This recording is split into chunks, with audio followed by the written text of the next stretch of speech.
7 మండలాలు బదలాయించబడ్డాయో వాటి గురించి మేము ప్రయత్నం చేస్తామని మనం మీరు చెప్పారు కదా, దాని గురించి ప్రయత్నం చేయాలి.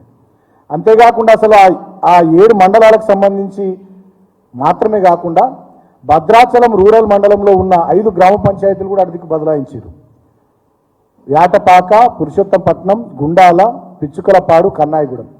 ఈ గ్రామ పంచాయతీలను కూడా ఇటుకు తీసుకొస్తామని మొన్న పార్లమెంట్ ఎన్నికల సందర్భాన కూడా తెలంగాణ కాంగ్రెస్ పార్టీ అధ్యక్షుడిగా ముఖ్యమంత్రిగా రేవంత్ రెడ్డి మాట్లాడాడు. మరి 5 గ్రామ పంచాయతీలు, ఆ 7 మండలాలు, lower Sileru hydel power project కూడా తెలంగాణకు వచ్చేటట్టుగా రేవంత్ రెడ్డి పనిచేయాలని చెప్పి ఈ సందర్భంగా నేను కోరుతా ఉన్నా. అంతేకాకుండా ఇక మేము ఏం కష్టాలు పడ్డామో, ఏమి ఇబ్బందులు పడ్డామో, ఏం చేసినామో ఆనాడు బ్రహ్మాండంగా మా ప్రభుత్వం 10 సంవత్సరాల పాటు గృహ అవసరాలకు కానీ, అదేవిధంగా పారిశ్రామిక అవసరాలకు కానీ, రైతాంగం అవసరాలకు కానీ బ్రహ్మాండంగా కడుపు నిండా కరెంట్ ఇచ్చినాం.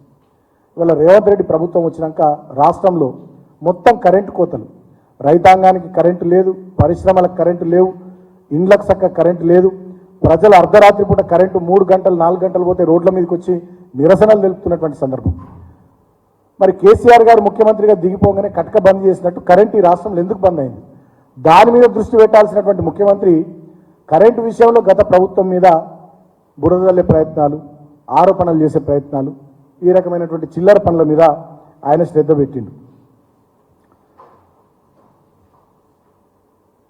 అదేవిధంగా తెలంగాణకు సంబంధించినటువంటి సంక్షేమ కార్యక్రమాలన్నీ ఆపేసింది ముఖ్యమంత్రి.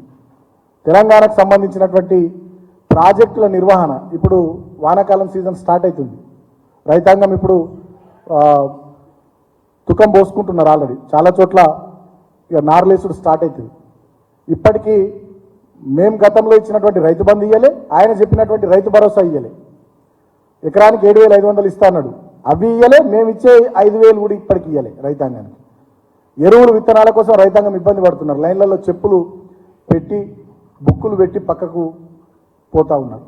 ఆదిలాబాద్ లాంటి జిల్లాల్లోనైతే మా జిల్లాలో విపరీతంగా రైతాంగం ఎరువుల కోసం, విత్తనాల కోసం అపసొపలు పడుతుంటే పోలీసులు కర్కశంగా, దుర్మార్గంగా లాఠీ చార్జీలు కూడా చేసి రైతాంగాన్ని చెదరగొడుతున్నటువంటి సందర్భాలు చూసినాం.